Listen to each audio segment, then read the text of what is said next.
Welcome to NotiBot's Daily Briefing. Today we're covering the top stories from around the world. From breaking political developments to major economic updates, we bring you everything you need to know.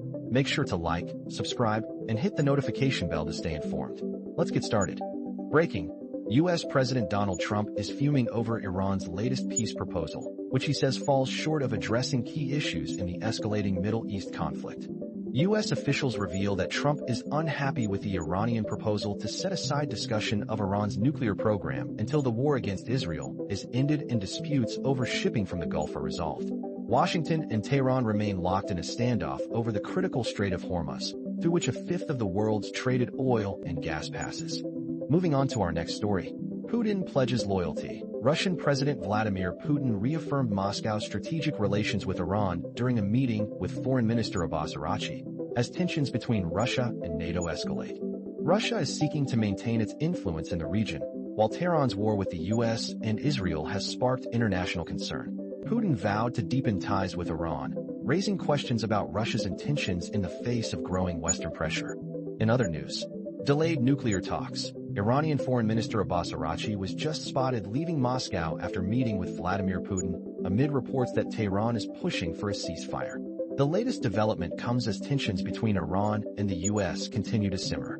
Axios sources reveal that Trump is willing to give Iran a short window to unify behind a coherent counteroffer, but warns that any further delays will spell disaster.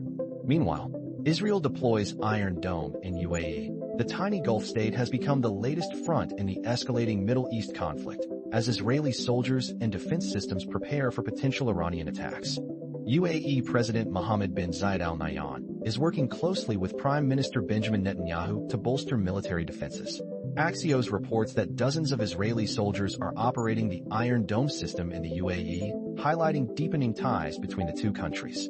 Let's turn our attention to long-term military cooperation. Russia and North Korea have opened a memorial for North Korean troops killed in Ukraine, amid growing speculation about long-term military cooperation. The ceremony marks a significant escalation of relations between Moscow and Pyongyang. Diplomats reveal that the two countries are discussing joint military exercises and equipment sales, raising concerns about NATO's security. Next up, Chernobyl anniversary strike. At least 21 people have been killed in Russian strikes on Ukraine over the weekend and into Monday.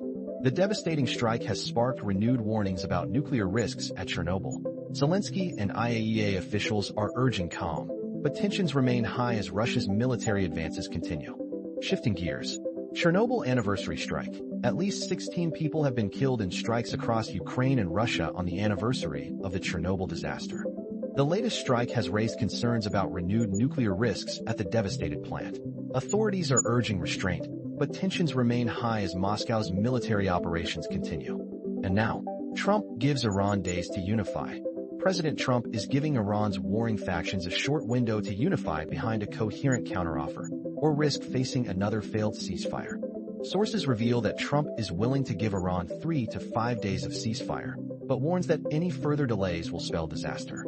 The clock is ticking for the Iranian government as it struggles to unite its warring factions.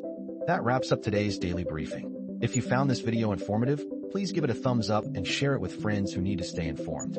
Subscribe to NotiBot for daily news updates and breaking stories. Thanks for watching, and we'll see you tomorrow.